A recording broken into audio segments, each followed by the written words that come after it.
సమాచారం కోసం 95 న్యూస్ ఇప్పుడు యాప్ లో మీ ముందుకు వచ్చింది. వెంటనే డౌన్లోడ్ చేసుకుని న్యూస్ అప్డేట్ తెలుసుకోండి. ప్రతి క్షణం ప్రజాక్షేమం కోసం.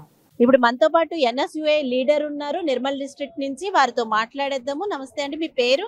నా పేరు సైతేజ అండి. నేను నిర్మల్ డిస్ట్రిక్ట్ ఖానాపూర్ నది. చెప్పండి, అసలు ముందుగా ఈ ఎన్ఎస్యుఐ అంటే ఏంటి తెలియని వాళ్ళకి ఒకసారి వివరంగా చెప్పండి. ఎన్ఎస్యుఐ అంటే విద్యార్థుల కోసం పోరాడే ఒక union madam. National student union of India. మన వెంకటన్న గారి దీనికి స్టేట్ ప్రెసిడెంట్ ఉన్నారు. అసలు అంటే ఇప్పుడు ఏంటి ఇందులో మీరు ఇప్పుడు ఏం కోరుకుంటున్నారు? ఇక్కడికి రావడానికి గల ముఖ్య కారణం ఏంటి? విద్యార్థుల పడుతున్న కష్టాల కోసం మేము పోరాడతాం మేడం. ప్రతి విద్యార్థుల కోసం మేము కాలేజీలలో కానీ ఇప్పుడు ఎంతో మంది లక్షల మంది పల్లెటూర్ల నుండి ఎక్కడెక్కడికెళ్ళి వచ్చి హైదరాబాద్లో లక్షల మంది చదువుకుంటున్నారు మేడం. చదువుకున్నాక కూడా నోటిఫికేషన్లు రిలీజ్ చేసి సగం ఎగ్జామ్ రాసినాక కూడా మళ్ళీ క్యాన్సిల్ చేసుకుంటా అది అమ్ముడు పోతున్నాయి మేడం. జాబ్స్ అని అమ్ముడు పోయినాక కూడా మళ్ళీ మొన్న గ్రూప్ వన్ పోస్ట్ రెండోసారి క్యాన్సిల్ అయిపోయింది.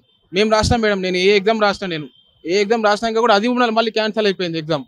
మళ్ళీ ఇప్పుడు మొన్న గ్రూప్ 1 కూడా మళ్ళీ ఇంకోసారి క్యాన్సిల్ చేసింది మేడం. ఇప్పుడు విద్యార్థులు తప్పకుండా రాజకీయాలకు రావాలని మేము అనుకుంటున్నాం మేడం. ఎందుకంటే విద్యార్థుల కోసం అందరు స్టేట్ అంతా పోరాడాల.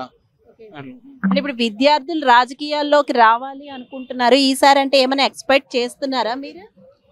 విద్యార్థులు ఎందుకు రావాలంటే మేడం, ఇప్పుడు మన కాంగ్రెస్ ప్రభుత్వం అనేది మేనిఫెస్టో రిలీజ్ చేసింది మేడం. నిరుద్యోగ వృత్తి కానీ ఇంతవరకు మన బీఆర్ఎస్ ప్రభుత్వం నిరుద్యోగ వృత్తి ఇవ్వలేదు మేడం. మన కాంగ్రెస్ ప్రభుత్వం వస్తే నిరుద్యోగులకు మంచిగా ఉంటుంది మేడం. ఎందుకంటే ఇంతకుముందు కూడా మన నిరుద్యోగులకు న్యాయం చేసింది. ఎన్నో నోటిఫికేషన్ రిలీజ్ చేసింది. ఇంతవరకు డిఎస్సి రిలీజ్ చేయలేదు మేడం బీఆర్ఎస్ ప్రభుత్వం.